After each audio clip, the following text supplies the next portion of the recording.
De retour donc pour ce 2MF édition 2023 avec la suite de nos retours d'expérience. Retour d'expérience autour d'un référentiel de fiabilité partagée avec l'exemple du VGBE. C'est une base de données de fiabilité d'équipements de centrales électriques qui est en cours de construction par le VGBE, qui est un organisme allemand et européen. Et pour évoquer ce sujet, nous recevons Yves Lebris. Il est ingénieur consultant, il a une grande expérience dans le domaine de l'énergie. Yves, on va brancher le minuteur à 10 minutes et vous avez la parole. Merci. Bonjour. Je ne sais pas si le micro fonctionne là. Pour rebondir sur ce qui se disait pendant la table ronde au niveau du partage des données, je crois que c'est important d'avoir un maximum de données à partager pour constituer des algorithmes ou des fonctions pour aller plus en avant sur la maintenance prévisionnelle. Donc c'est bien le problème.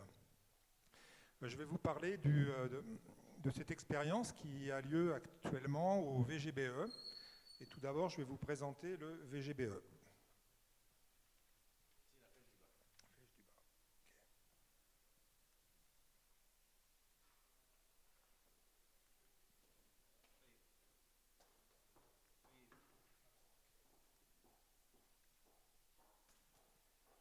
Donc le VGBE représente plus de 400 membres, donc des opérateurs industriels de production de l'énergie, donc pas forcément de l'énergie électrique, hein, c'est de l'énergie électrique, c'est power. Hein. Alors il y a quelques mots en anglais puisque cet organisme est allemand, européen, et on communique principalement en anglais.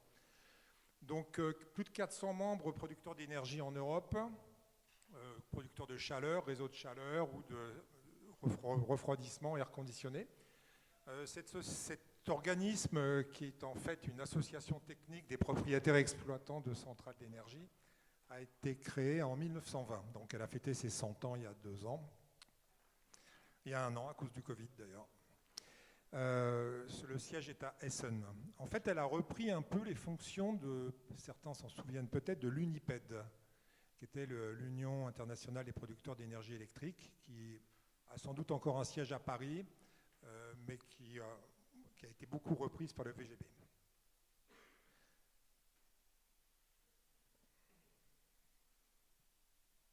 J'ai un souci de... Voilà.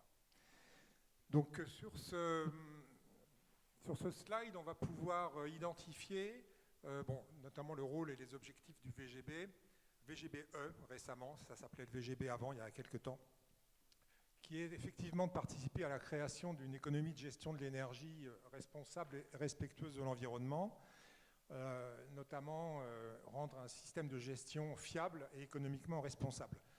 Sur cette bulle, on va retrouver les 5 grands secteurs de l'énergie. En haut, on a placé les énergies renouvelables. À gauche, le demand-side management, c'est tous les clients finalement, les réseaux, les énergies dispatchables, où on retrouve 2 petits logos intéressants sur l'hydraulique et les turbines à combustion, le thermique en quelque sorte, et d'autres centrales, et la bulle bleue, où on a les affaires de stockage et de couplage secteur, on va le dire comme ça.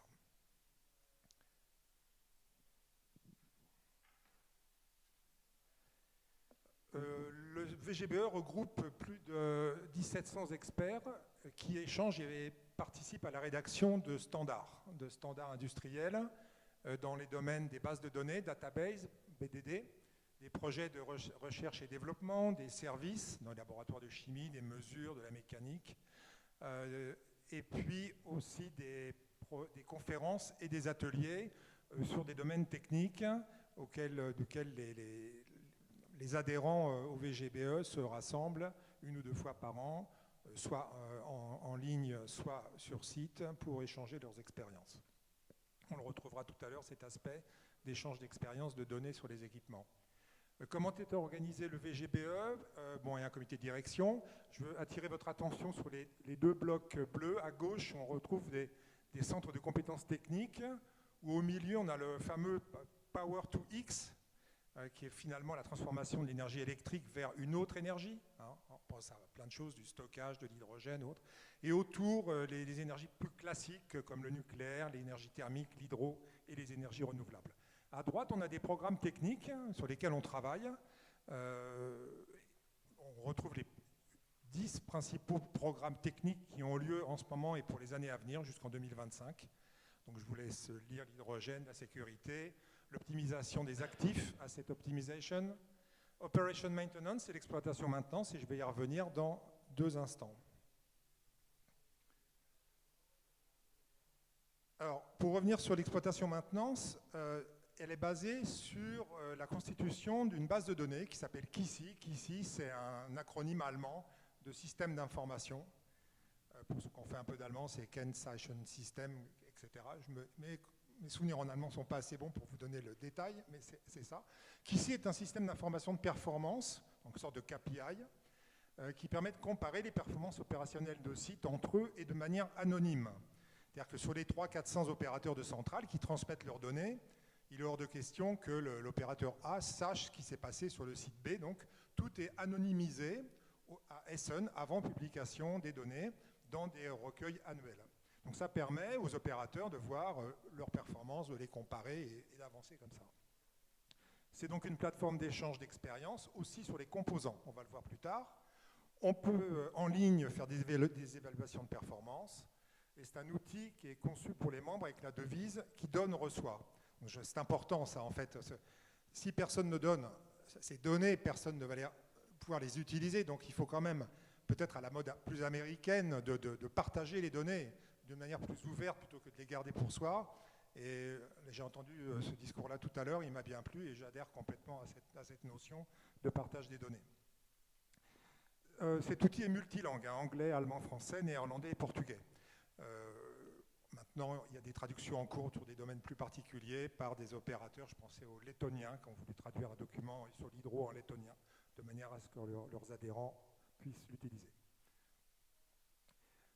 Le système d'information générale émet des documents techniques. Donc là, je vais passer rapidement. C'est des termes de base de l'électricité électrique, des indicateurs techniques et commerciaux des centrales de puissance, des indicateurs sur les éoliennes, sur les centrales hydro, et vous pouvez retrouver certains documents qui sont free download, qui sont donc gratuits, sur le site vgb.org. Vous retrouverez VGB, ça s'appelle encore VGB, c'est VGBE.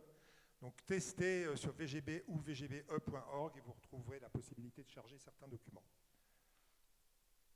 Alors, le plus connu d'entre eux, c'est le codage KKS qui est utilisé par des constructeurs d'équipements et que normalement, en théorie, les adhérents au VGBE peuvent utiliser dans leur centrale, puisqu'en fait, c'est un système qui est géré et qui est maintenu par le VGBE. Donc, ce sont des trigrammes, des bigrammes ou des monogrammes de composants techniques de centrales ou autres domaines. Les rapports qui sont édités annuellement, on a des courbes de tendance sur la disponibilité des centrales, l'indisponibilité ou les temps moyens de fonctionnement. Donc on peut aller chercher pour un type de site combien d'heures l'année dernière ou les 10 dernières années ça a fonctionné, parce que finalement ces rapports, on peut remonter jusqu'à plus de 20 ans. Donc c'est assez intéressant comme base de données. Aujourd'hui, alors on a aussi des composants, par type de composants. On voit sur ces histogrammes combien en pourcentage de temps, finalement, la chaudière a provoqué une indisponibilité, ou une pompe, ou un système. Aujourd'hui, on en est là dans le domaine de KISSI, c'est l'analyse des indisponibilités non programmées, mais non calculées pour le moment. On a plusieurs groupes de travail depuis 1 an qui a quand même émis le souhait, qu'est-ce que voudraient les utilisateurs, nous-mêmes, qu'est-ce qu'on voudrait, on voudrait aller plus loin, on voudrait avoir une base de données de fiabilité. Donc autant utiliser ce qui existe déjà, puisqu'on a des milliers de données, et essayer de les traduire mathématiquement en MTBF, en MTTR, mean time to failure, mean time to repair. Aujourd'hui, on est organisé comme ça. Vous voyez les rapports dont je vous ai parlé, disponibilité, indisponibilité, les composants. Et sur les composants, on a de l'échange d'expérience. On va le transformer non plus en échange d'expérience. L'échange d'expérience va continuer parce qu'on ne va pas pouvoir faire des calculs sur milliers de composants, on n'en a pas la capacité, puis on n'a pas les données. Donc, l'échange va se continuer, mais va être complété par une base de données de fiabilité. C'est l'objectif qu'on s'est donné. L'objectif de ce groupe de travail, c'est d'obtenir un module indépendant et libre d'accès aux industriels et aux utilités de l'énergie, de manière à évaluer la fiabilité, tracer des courbes de tendance, être une base d'échange sur des statistiques obtenues, des indicateurs sur des cas concrets, et puis surtout créer une impulsion auprès des opérateurs à propos de la fiabilité de leurs composants, de leurs systèmes, de leurs équipements. Globalement, une centrale comprend en gros une cinquantaine de gros équipements principaux qui sont regroupés sous forme de codage KKS ici. Il faut quand même savoir qu'il y a environ 30 000 composants qui composent une centrale, donc on n'ira pas jusqu'à ce stade. J'ai bientôt terminé. On va réussir, après l'analyse de nos données, à émettre des courbes de type Pareto. Vous retrouverez sur le site les données calculées, des courbes de vieillissement, la fameuse courbe en baignoire, des courbes de tendance de disponibilité en fonction des heures, de l'âge, du nombre de cycles de démarrage. Et pour ça, on s'est quand même appuyé, on a vérifié avec EDF R&D et le VGB DNV, qui est un organisme de contrôle hollandais, à voir si nos données avaient des résultats probants avant de démarrer ce travail. Donc en conclusion, une base de données pour quels usages? Pour définir une stratégie de redondance, établir des schémas de maintenance avec des données issues du terrain, établir une analyse chiffrée de fiabilité en complément des études de risque type AMDEC, et puis aussi trier vos pièces de rechange de sécurité par équipement critique, durée d'utilisation.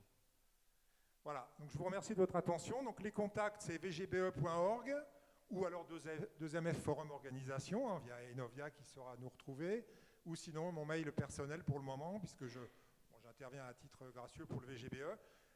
Merci, et puis surtout, on espère que cet outil sera opérationnel en 2024. On a encore un an de travail, alors on a des ateliers. Merci de votre attention. Merci beaucoup Yves Lebris.